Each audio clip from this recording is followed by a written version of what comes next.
So in our solution making challenge, you're going to become an expert on using volumetric glassware, such as a volumetric flask. You've already become an expert on using a volumetric pipette.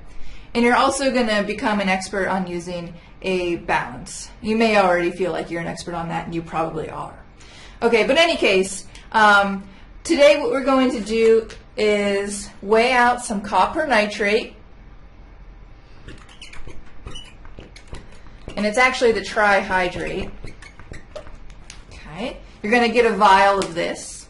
You're going to weigh out enough copper nitrate to make a 0.1 molar solution.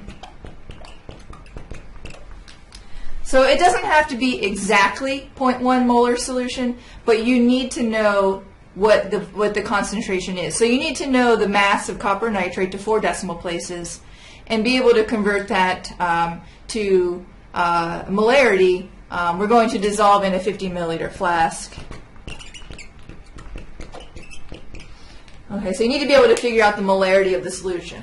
It should be close to 0.1 molar. Within 10% would be good.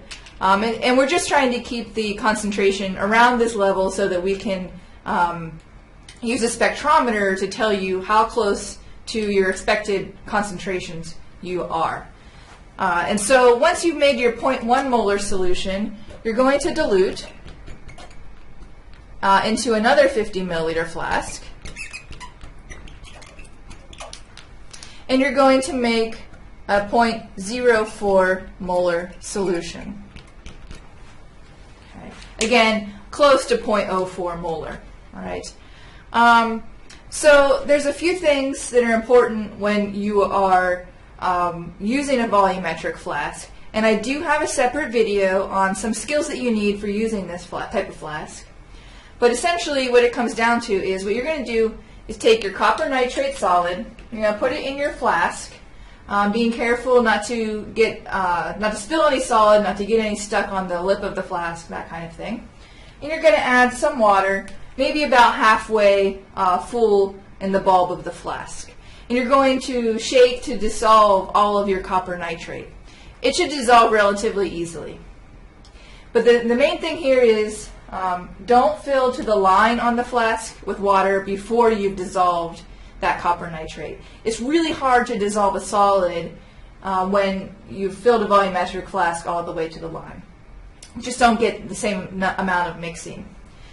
So fill halfway, dissolve all your solid, then fill all the way to the top and make your solution. Okay. When you do your dilution, make sure you're using volumetric glassware, and make sure you know the concentration of those solutions to the correct number of significant figures. So, as specified in the handout, make sure you read the handout. We are going to check your molarity with a spectrometer. And the concentration that you believe your solution is, and the concentration that the spectrometer tells you the solution is, needs to be within 3% of each other. Okay? If that doesn't happen, you're going to remake your solutions, make sure you're using all of your proper skills, and try your solution in the spectrometer one more time. For this experiment, you're going to have a report sheet to fill out. And you need to submit a procedure section. Submit to Carmen. Okay? There's going to be more details on what exactly we're expecting in a procedure on the Carmen page and provided in your handout. But make sure you follow those details. Submit this. This will be separate. And you have your report sheet that will be due at the end of the lab. So make sure you're writing the procedure in your notebook in a lot of detail, because you're going to need that when you go to write your procedure. The reason we're only having you write a procedure and not a full lab report is that we want you to be able to focus on writing a procedure just by itself and write a really good procedure. There's a lot that goes into it, and some stuff you might be surprised goes in, and some stuff you might be surprised that doesn't go in. So make sure you look at all the details of that.